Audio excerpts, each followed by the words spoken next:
Welcome back to planet boy.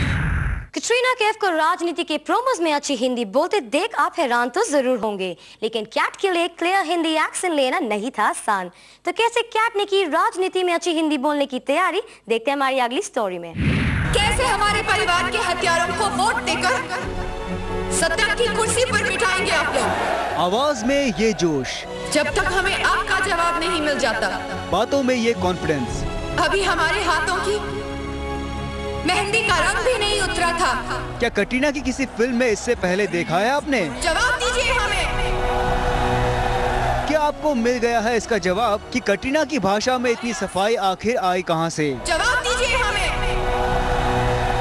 जवाब हम ढूंढ लाए हैं आपके लिए। ये तो सब जानते हैं कि इस रोल के लिए कटरीना को प्रकाश झा ने इंस्पायर किया, लेकिन इस रोल के लिए कटरीना को तैयार किया उनके हिंदी ट्यूटर विदुर चतुर्वेदी ने। In every film, I work on my dialogues with somebody, and in every film I try and hopefully achieve some sort of improvement and perfect it and to how the director wants it. वैसे जो काम प्रकाश झा नहीं कर पाए, वो काम cat के इस हिंदी ट्यूटर ने चुटकियों में कर दिया, जिसकी बात यहाँ कटरीना कर रही हैं। और ये उसकी ही मेहनत का नतीजा है कि कटरीना ने राजनीति में हजारों की भीड़ के सामने लंबी लंबी स्पीचेस काफी इजीली दे दी। मेहंदी का रंग भी नहीं उतरा था और हमारा सुहाग बेरहमी से उजाड़ दिया। उनको राजनीति के लिए एक्सेंट पकड़वाना मेरा काम था कि डायलॉग जब वो स्पीच दें, उसमें बहुत लंबे लंबे उनके डायलॉग्स थे, बहुत लंबी लंबी स्पीचेस थी, कि अगर वो स्पीच दें तो वो लगे कि एक हिंदी स्पीकिंग प्रोविंस की लड़की बोल रही है। एक और मजेदार बात यह है कि प्रकाश झा ने कटरीना को राजनीति के रोल के लिए तैयार करते वक्त हिंदी के साथ साथ उनका इंग्लिश एक्सेंट सुधारने के लिए भी एक ट्यूटर रखा था, लेकिन वो 3 दिन में ही कटरीना को छोड़कर भाग गया। टीचर रखा था इनके एक्सेंट के लिए भोपाल में, 2 दिन तक पढ़ाया उसने। तीसरे दिन तक जो है उसने कहा कि माफ कीजिएगा, कटरीना कैफ को मैं नहीं पढ़ा सकता।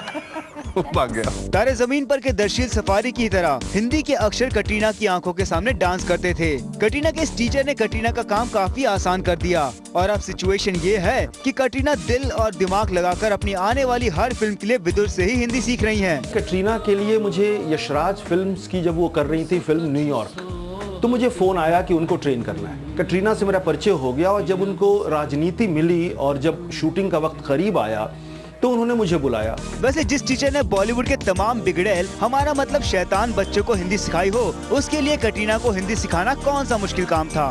मैंने सैफ अली खान से शुरुआत की थी और उनकी बहन सोहा अली खान तक, और इधर अभी रणबीर कपूर और सोनम तक, मैंने एक बहुत लंबी श्रृंखला के लोगों को ट्रेन किया है।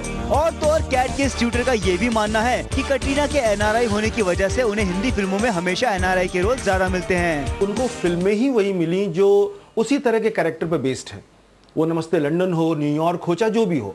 अब एक लड़की अगर एनआरआई है, अगर वो न्यूयॉर्क में रहती है, न्यूयॉर्क में पली बढ़ी है, और अगर वो हिंदी बोलती है तो ऑब्वियसली उसमें एक एक्सेंट होगा, लेकिन वो एक्सेंट उनके कैरेक्टर को सूट करता था। वेल, अब ये तो राजनीति की रिलीज के बाद ही पता चलेगा कि कटरीना ने फिल्म में कितनी अच्छी हिंदी बोली है और प्रकाश झा और कटरीना के ट्यूटर की मेहनत कितनी रंग लाई।